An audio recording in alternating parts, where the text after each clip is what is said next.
yalasanga ndetako olujanja katudde luyi Why are you complaining? kati lwaki weemulugunya gyendi You said that changes constant, right? Fine, so deal with it. Listen, she will continue to change until there is nothing else to change into. yatakola omutwe mu kaseera kano. Let's face the fact. I'm a little confused. nsobeddwa I'm confused myself. nsobeddwa What this whole thing is about. bino byonna byaki. It's just a mere change. Or she could be possessed by some evil force or something. Because kale mu kaseera kano kennyini agambo baali kamaanyi ga sitaani like a chameleon. agamukyusa akyuka nga kanawulovu. She is like a chameleon because she has always been a chameleon. nawulekisa nti mu kino ekyokugamba nti akyuka nga kanawulovu kaseera konna konna kimanye nawulovu. Husbands, I'm beginning to suspect. Look, I think you should stay away from them before they destroy you. nze mbadde nteesa genda maaso bani omwesonyiwa nga tennabagenda maaso bani akwabya.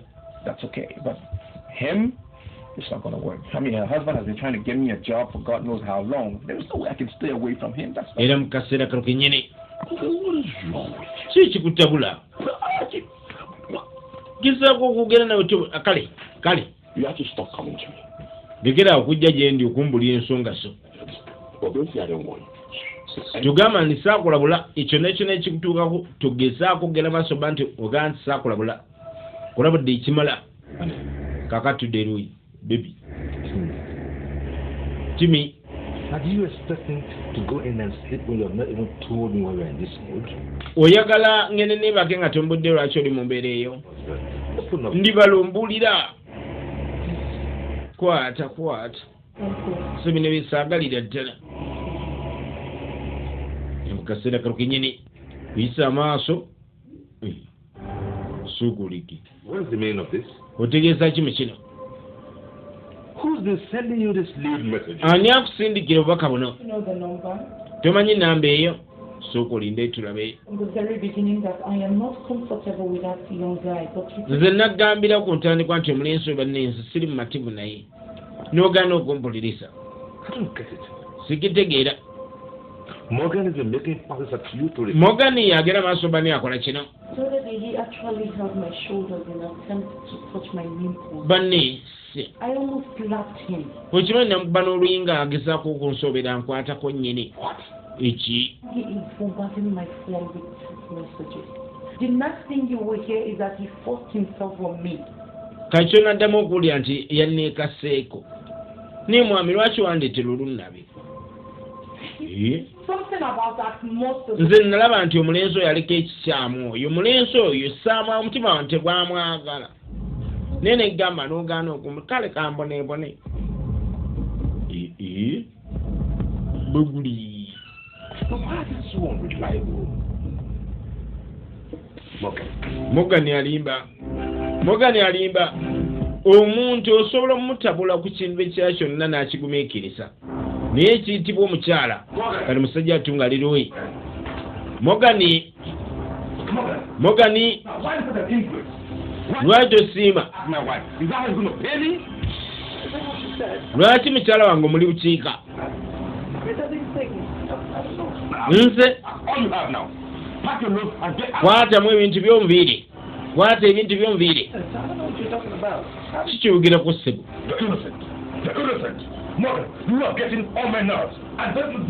era mu kaseera kano kennyini yajja mu kyankalamu nnyo. kasi wange omusindikira obubaka ogwani emusindi simanyi kyoyogerako kati nviira saagala oti kati era mu kaseera kano kennyini musajja wattu banne oli wakabi. okimanyi nti pulaani yekose akubira munywanyi we. okimanyi nti omusirusi gwa bamugoba yamutegesa nti si kyekyokka gamba bbaawo amunyweze bunyweze amuteeke mu kkomera amuteeke mabega mutayimbwa. kale nja kuba nkutegeeza. batuleetako myaka kyanja batulemerako nnyo maama.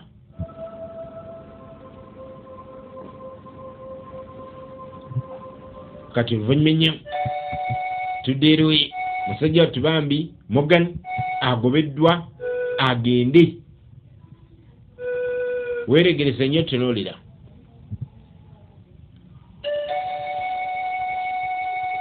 waliwo otugenda oganda eddala masoma musango ki gwe nassa eri ensi that I was making passes at his wife. lwaki akyogedde ati The reason why she has been changing and changing. kati musajja wattu akyebuuza ddala ensonga lwaki omukyalo ono abadde akiwuka buli olukya ng'alinga kannawolovu. Okay, kale kangende munne ate nakikola bwe nnemera wange katudde eruuyi Believe this. sobola kikkiriza Told you that someone is planning to rape me and all you could omuntu ng'agezaako okuntuusaako ekino ng'ekyo kyokeza mugoba bugobe kale badde osuubira mukolere ki I expected you to arrest him. nze mbadde nsuubira kubaleka nti omukwata bukwasa omuggalire Throwing him out of the house is as good as doing nothing. He can only... kimanye ekyomugoba abanga atalina kyakoze. I will watch him every evening and morning, lift him weight at the backyard. If he comes and descends on me, how can I resist him? How? I'll be helpless.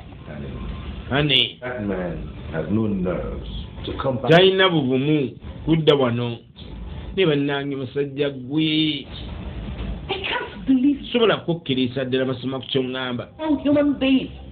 gwolinga tamanyi bantu If you refuse to arrest that guy, bw'ogaana omukwata be free to walk around the street like a normal human. kyala n'atabuka lindaku timi yiyi Yet to commit the offense. kale yazira musango ki muvunaane ki bukakafu ki bwe nnina newakubadde ddala mazima ndi munnamateeka Morgan How could you be so stupid? lwaki oli mugwagwa nnyo You mean you actually caught that lady cheating on her husband and you never bothered to tell anyone? ddala mazima n'osanga omukyalo oyo nga ayenda ku bbaawe n'otafaayo gamba muntu yenna Not there. Exactly. That is the first thing you should have done. Tell ekintu kye wandikoze wandigambye bbaawe you want to cover evil. kati lwaki obadde ogenda maaso ba nti ku kino kyo tumugamba Some things are better left unsaid. I will not be the one in the middle of somebody's broken life. era mu kaseera kano kenyini mwana mulenzi agamba nti saagala kubeera mu masekkati g'oyo ayonoona maka ge. Let me ask you this. leka mubuuze kino How did the text get to her phone? kati message yatuuka etya ku ssimu ye I'm still surprised at nange nkyakyewuunya ddala masima that. I don't even have the lady's number. sirina ne nnamba y'oyo mukyala I don't. sigirina They're wrong somewhere. They are. waliwo obukyamu buli But Roberto too is not the kind of man who will say he saw something that he didn't see.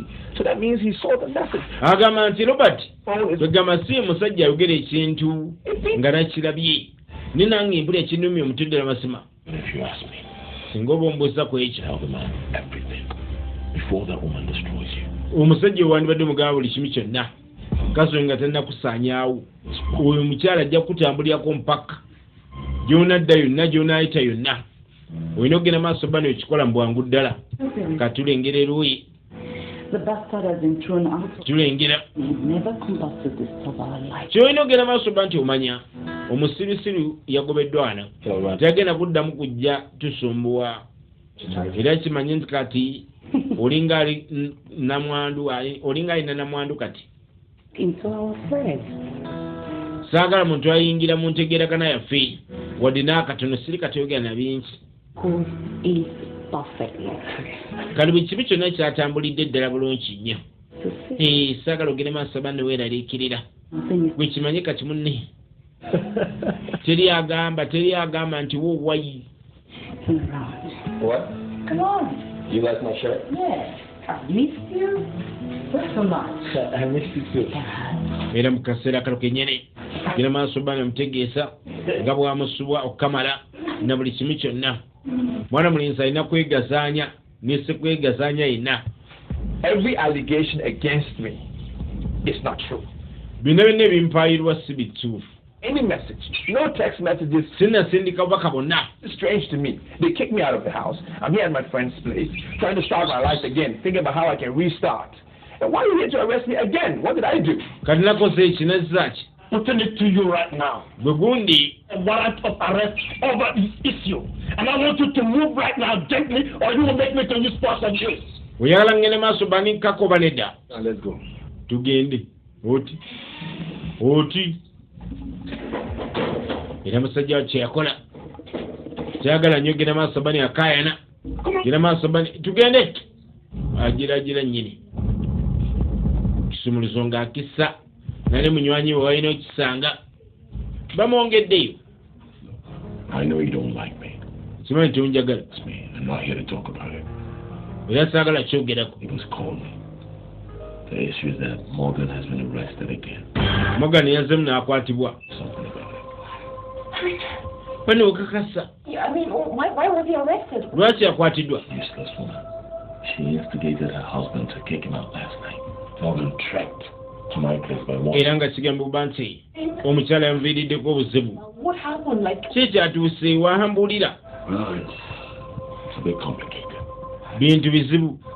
okay, so what are we going to do about it? Katugenda kikolera ki? Should we just go? Tugenda kikolera ki? I'll tell you everything in the car. Okay? Okay, so... Kale mu kaseera kano kennyini. We'll just go, yeah. Mwana muwala bw'awulira ekya Morgan baayitamu bwangu ddala. The case against your brother is that of assault against my wife. Baasi. So he remains in the cell until I decide otherwise. Alina kubeera mu kkomera mpozi nga nze nsazeewo. To argue with you, you are the boss. Accept. What I'm trying to say is that there was no assault whatsoever. Tewali kye yakoze wadde. Ki kiwugera ku gundi saawa kunyiiza. Tondeeta musowa ku nnyindo. Tonyiiza. Kino yakiraba bulala. Naye nga mwana muleesa mutegeeza nti wali ensonga yenna. He's sending my wife nude messages. Why? Lwaki amusindikira obaka? Can you just calm down? Osobola okukakkana. But if you can only give him a chance to explain himself, I'm sure he'll prove himself innocent to you. Singa ogenda maaso bani omuwa akaseera okunnyonnyola ajja kunnyonnyola ddala talina musango. Your wife has not been telling you the truth. Mukazi we yatakubulya mazima. Lying.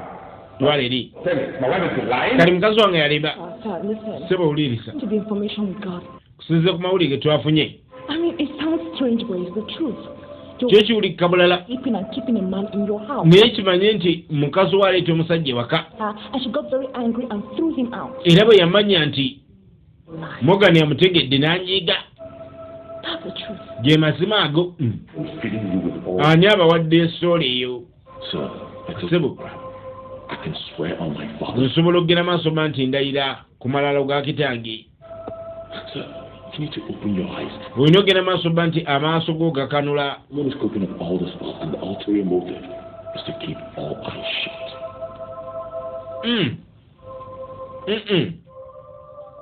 Kali ensonga aziwulidde.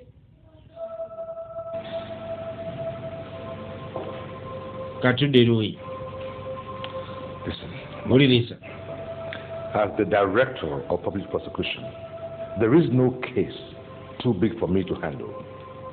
All I Tewali ensonga nkulu gye sobola kukwasaganya. Truth, Morgan. Kumbulya mazima Morgan. Heaven can bear me witness that I'm not lying, sir.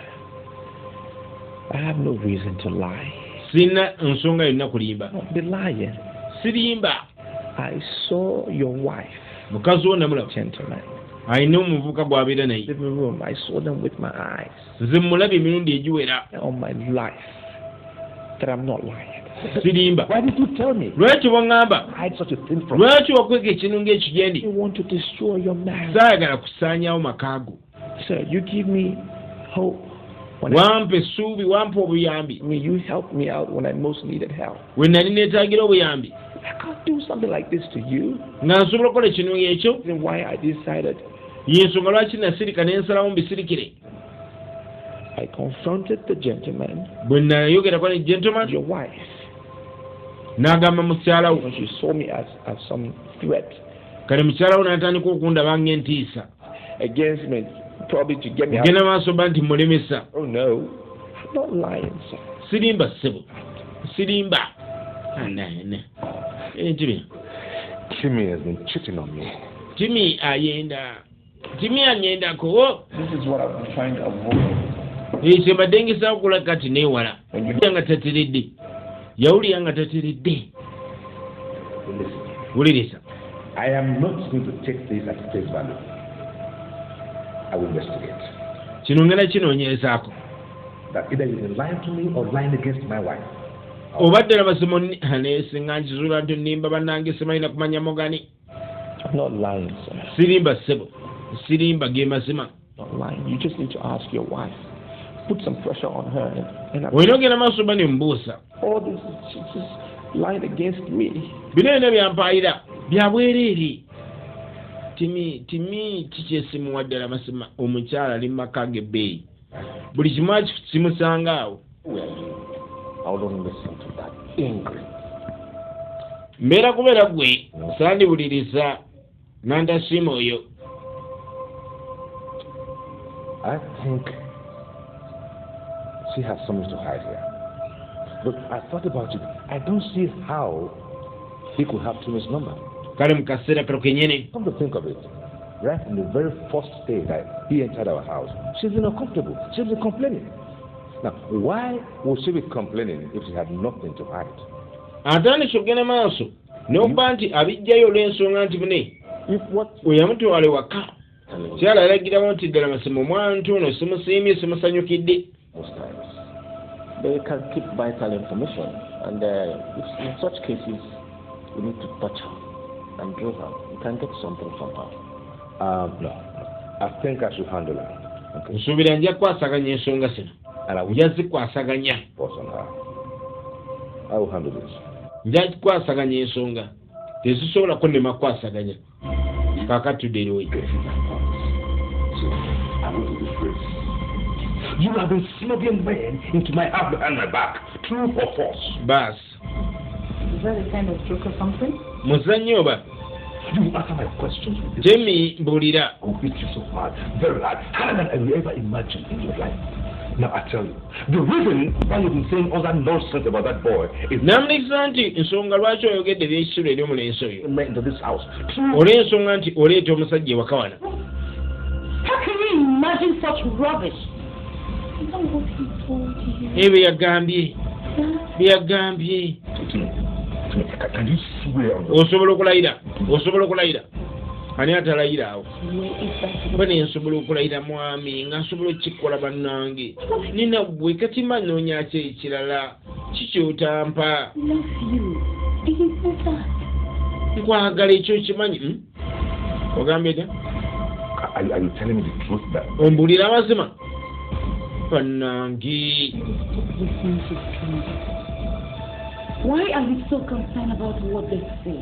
Lwaki ofaayo nnyo ku byeyayogedde? It's about this, our unity. Kigende maaso bba nkitwawula. Masekati gange naawe ebbanga lyemmase naawe. Why would they be lying? I am surprised that you are. Kali lwaki andibadde alimba? Can you imagine the possibility of money as cheating on him? Ne mwami genkubulya ge masima ddala masima. Mulenzi oyo bannanga badde amaseeko nate emirembe. Well, that surprised me too, you know. Kineewunyisiza nange. Kineewunyisiza ne toyina. Olina ogenda maaso bano ekimanyi nenkwagala. Ekimanyi munnange n'amuzibikira. I am going to deal with that idiot and his friends. Kali ngenda omusirisiri oyo mulaga kyenninawo ne munywanyi we. Includes criminal conspiracy. Do you know? Kaagala bintu bya kisirisiro ebyo. Because they're lying against her. Alaniwa walina mukyala wange. I've told you. Do you have any other reason to conclude that she's innocent? What are we talking about here? Oyogera ku kyaki ekyo? About my wife here. A woman I dated for 10 years. Kazi maze naye emyaka 10. For several years. I wouldn't know her. Kali nandibadde simanyi. I'm going to deal with them. They lied against Ngenda balaga. You not answered my question. Tonnaddamu kibuuzo gya musebo. What she told you in the comfort of your living room, sir. Do you have any other information? What other information? N'amutegesa nti okusinziira ku kyagambye nga muli naye mu kisenge waliwo amawulire amalala nti ate mawulire malala kige neetaaga. On home. Listen. She and I, we've been in love for so long, we knew each other. Tumanyi maze ebbanga ddene nga twagalana. Not do a thing like that. Tesobola kukola kintu ng'ekyo. Despite the fact that she's your wife, she is. Siganye nti mukyala wo. I can't trust civilians, sir. Well, oh, Madame Celia. Kakati batulya. What is the matter? Buzibu ki? His wife sticks around and she still cooks his meal, faces a huge and untimely death. I don't want a man like you to die for nothing. Saagala musajja nga gwe ogende maaso mani ofiira bwereere. I need to have a word with my neighbor. Neeta ogende maaso bani njogera mu nkono neighbor. Gende maaso bani avaawo.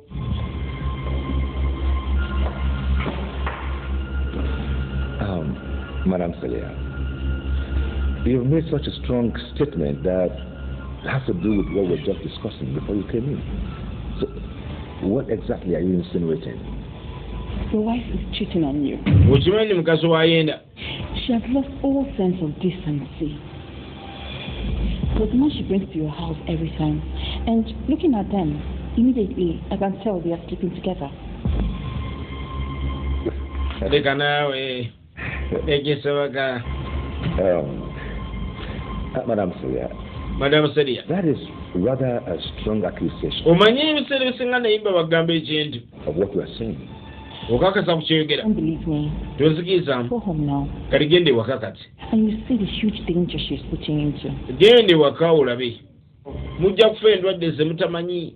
Oli eno okola awoza nnyo mukyala we akwagala naawe omwagala era omwesiga n'omusegerera abalwadde gundi yaggwayo dda tomanyi weewo kisi akuleetera kakatudde eroyi tulengera figa zakuyiiya omanyi figa nga yakutetenkanya naddala ali mu kabulaaka ye figa egivaako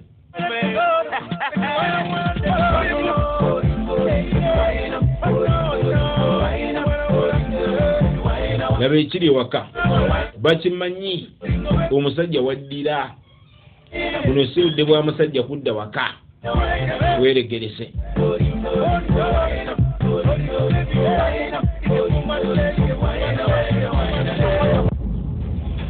katulengera kaseera kalo kennyini poliisi maka bagasazeeko nesekusalako yina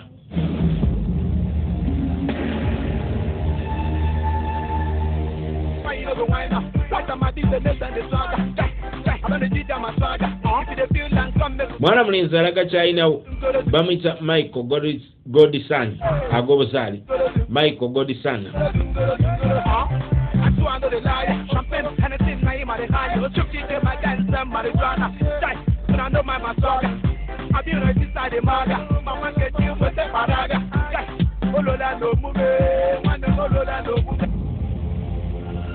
kumbe tulengera kaseera kalo kennyini okwebulungulula kwa poliisi buli kasonda kona poliisi esazeeko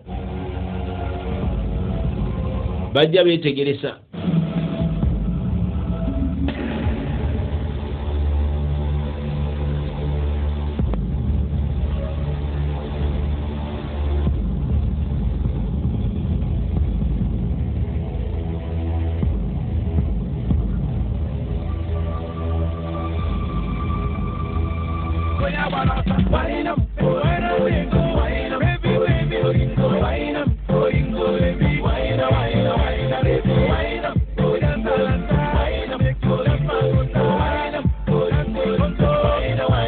ekiri mu ndakika n'ayuza maama nnyabo manyi nga giwunye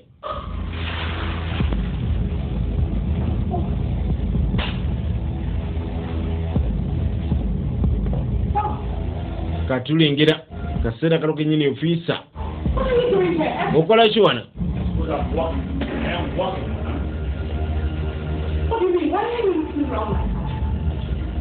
alingiza wataddeyo kyeyo ali ludda wa mulabe nga alingira wa naani oyo ani weyogerako that you are one of those who feed my husband with all sort of lies. wanibanga gwogenda maaso banti ogamba bba wange eby'obulimba Cooperate with me and hand over that criminal. genda maaso banti okolagana nange omukyamu omumpi oba si ekyo Search this house thoroughly. ssebo What are you talking about? oyogera ku kyaki What? kiki You have no right to insult my friend. You have no right. tolina lukusa genda maaso banti oyisa mukwano gwange amaaso tulengera loodi genda maaso banti wano wafiira muloge maama wano wafiira muloge ngenda It's just both of us. No one else. And where's the tubaddewo ffekka tewali muntu mulala I am on my official assignment.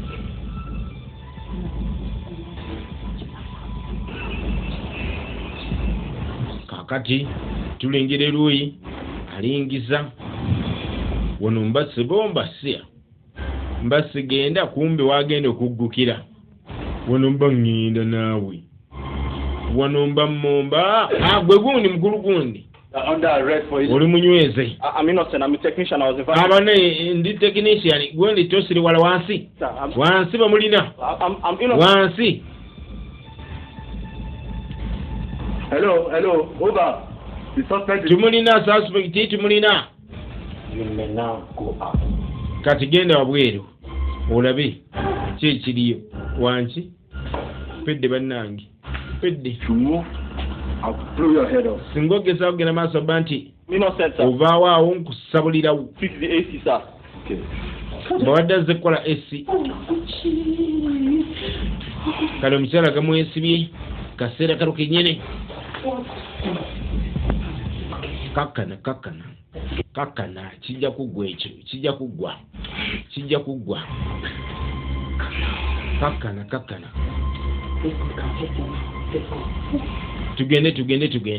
tugende naawe badde ki tugende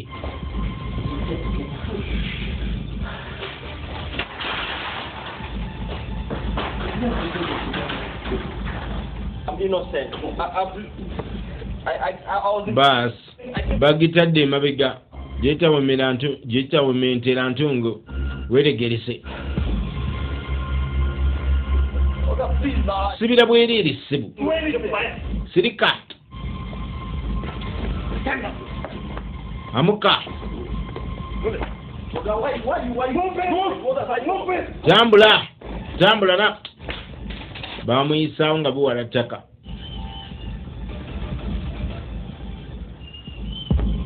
katulengera nakyala kaseera kalo kenyene avaayo kumbe roodi laba entuna gyatunula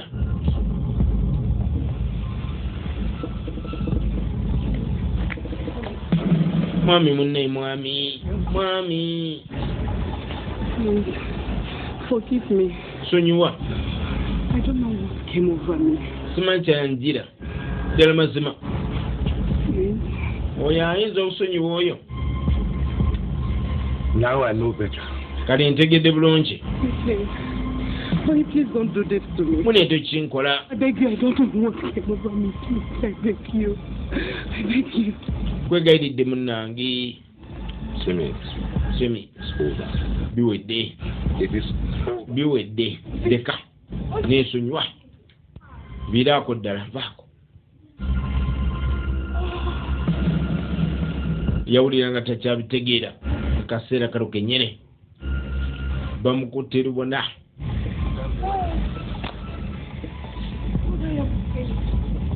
n'asooka atuulako ne wansi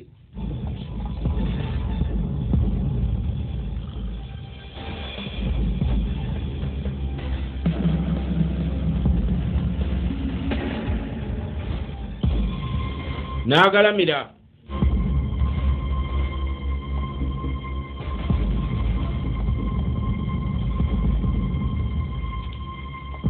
okalya eddaka ddada